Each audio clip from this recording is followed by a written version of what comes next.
Во Гостива расте бројот на средношколци од социјално загрозени семејства кои аплицирале за парична помош за своето образование. Годинава во Гостиварскиот центар за социјални грижи се поднесени 560 барања.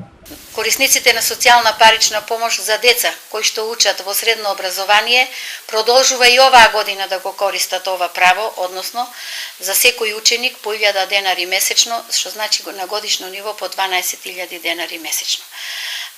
Сите кои што требаше да поднесат во текот на првиот мерен период, сите поднесоа и бројката изнесува околу 560 ученика кои што веќе ме аплицирале и поднеле барање за остварување на таа право, односно на таа субвенција.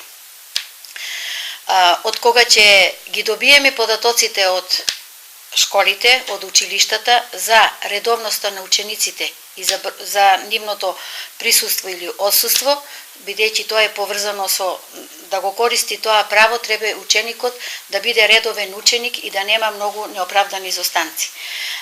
Кога ќе ги добиеме тие податоци и ќе влезе во процедура за исплата и тоа право како и досега. Годинава се поднесени 100 барања повеќе од минатата година. Се работи за субвенции во висина од по 1000 денари месечно за ученици во средните училишта кои потекнуваат од семејства приматели на социјалната помош.